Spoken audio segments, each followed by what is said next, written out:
नमस्कार. मी आज श्री बाहुबली विद्यापीठ बाहुबली या संस्थेच्या एम.जी. शाह विद्यामंदिर व ज्युनियर कॉलेज बाहुबली तालुका हातकणंगले जिल्हा कोल्हापूर या हायस्कूल व ज्युनियर कॉलेजला भेट दिली. मित्रांनो, या लॉकडाऊनच्या कालखंडामध्ये विद्यार्थी घरी होते, शाळा बंद होत्या, पण शिक्षण चालू होतं. शासनाच्या वतीनंही खूप वेगवेगळे उपक्रम आयोजित केलेले होते. उदाहरणार्थ आपण ऑनलाईन एज्युकेशनसाठी शासनाच्या वतीनं टिलीमिलीसारखा कार्यक्रम सह्याद्री वाहिनीवरून आपण 480 भागांचं प्रसारण केलेलं होतं.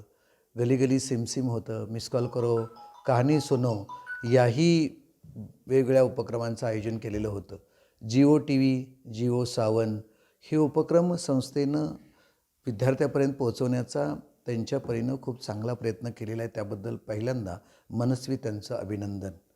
परंतु हे प्रयत्न पुरेसे नव्हते.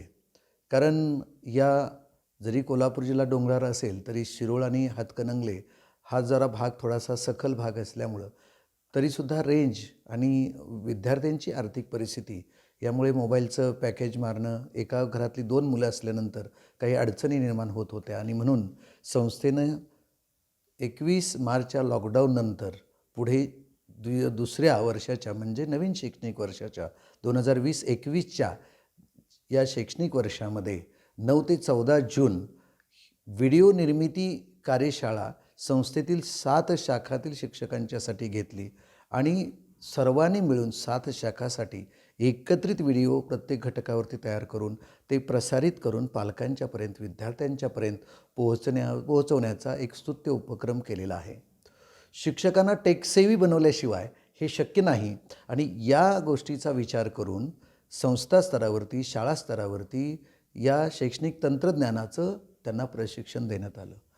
मित्रांनो, एवढंच नाही, त्याच्यासाठी आवश्यक असणारा ट्रायपॉड असेल, कॅमेरा असेल, बोयोक म्हणजे मायक्रो माईक असेल, याच्या जोडीला असणारी इतर इक्विपमेंटसुद्धा संस्थेनं उपलब्ध करून दिली. स्थानिक स्तरावरती सुद्धा त्या सर्व शिक्षकांना मार्गदर्शन करण्याचं काम संबंधित असणाऱ्या तंत्रस्नेही टेकसेवी टीचर्सनी केलेलं आहे. याच्या पुढे जाऊन त्यांनी कधी केले ते म्हणजे त्यांच्या संस्थेचं, शाळेचं एक वेगळं यूट्यूब चॅनल काढून तेही प्रसारित करण्याचं काम केलेलं आहे. मित्रांनो, खूप चांगल्या पद्धतीनं काम करणारी ही संस्था आहे आणि या ठिकाणी येणारे जे फीडिंग स्कूल्स आहेत ते सगळे ग्रामीण भागातल्या 10-12 गावातून येणारे विद्यार्थी आहेत. विद्यार्थी विविध उत्पन्न गटातले आहेत आणि एक मोठी सधन असणारी संस्था त्या विद्यार्थ्यांच्यासाठी सगळ्या या सोयी सुविधा उपलब्ध करून देणारी संस्था आहे.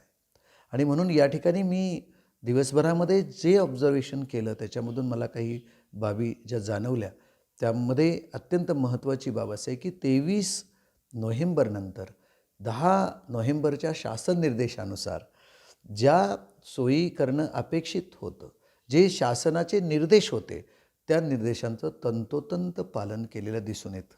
अहो मित्रांनो, मी आत्ता प्रवेश केला त्यावेळेला मलासुद्धा त्या सगळ्या तपासणीला सामोरं जावं लागलं आणि खऱ्या अर्थानं शासन निर्देशांचं पालन करून विद्यार्थ्यांच्या स्वच्छतेची, विद्यार्थ्यांना कोविड-19पासून वंचित राहावा आणि त्याला खूप चांगल्या पद्धतीचं शिक्षण मिळावं यासाठी 23 तारखेपासून या सगळ्या निर्देशांचं पालन करून संस्थेतील शिक्षक आणि मुख्याध्यापकांच्या वतीनं विद्यार्थी पालकांमधला आत्मविश्वास वाढवण्याचं अत्यंत महत्त्वाचं काम शिक्षक आणि शाळा करते आहे. तेही खूप मनस्वी भावण्यासारखं होतं. यामध्ये अत्यंत महत्त्वाची गोष्ट मला सांगावीशी वाटते. मी वर्गामध्ये गेलो. 9वी, 10वी, 11वी, 12वी या वर्गांमध्ये गेल्यानंतर असं लक्षात आलं की अजूनही काही विद्यार्थी वाहतूक समस्या असल्यामुळे शाळेमध्ये, ज्युनियर कॉलेजमध्ये येऊ शकत नाही आहेत. मग त्यासाठी काय करायचं? त्यांनी एक शक्कल लढवले. खूप चांगली आयडिया केले की त्या वर्गांमध्ये कॅमेरे बसवलेले आहेत, त्या ठिकाणी ट्रायपॉड ठेवलेत, माईक ठेवलेत, त्याचं रेकॉर्डिंग ते करतात. प्रत्यक्ष जे अध्यापन होतं त्या वर्गातील त्या तासिकेचं आणि ते नंतर पुन्हा ऑनलाईन व्हॉट्सअपच्या माध्यमातून ऑफलाईन ते न आलेल्या विद्यार्थ्यापर्यंत पोहोचवलं जाते. जणू त्यांची शाळा घरी भरते आहे अशा प्रकारची व्यवस्था करण्यात आलेली आहे. आणि म्हणून या आणि अशा कित्येक बाबी आहेत की ज्या बाबी विद्यार्थ्यांच्या हितासाठी करण्याचा प्रयत्न ह्या नैसर्गिक आपत्तीच्या कालखंडामध्ये केला जातो आहे. आणि मी नेहमी सांगत आलो आहे, ही नैसर्गिक आपत्ती शिक्षणासाठी इष्टापत्ती आहे. कारण या काळामध्ये आमचे शिक्षक, आमचे पालक, आमचे विद्यार्थी मोबाईलचा वापर शिक्षणासाठी कसा करायचा, अभ्यासासाठी कसा करायचा, या संदर्भात खूप चांगले प्रयत्न होत आहेत. स्वाध्याय मालिका आपण पाठवतो आहे, त्या स्वाध्याय मालिकेमध्ये सुद्धा आपला कोल्हापूर जिल्हा कमी आहे, ते वाढवण्यासाठी सुद्धा या विद्यार्थ्यांच्यापर्यंत ते पोहोचवून त्याचा आढावा घेतला जातो आहे.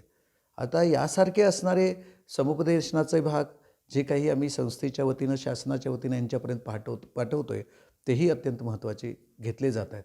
तिसरा विषय आहे तो पोर्टलचा.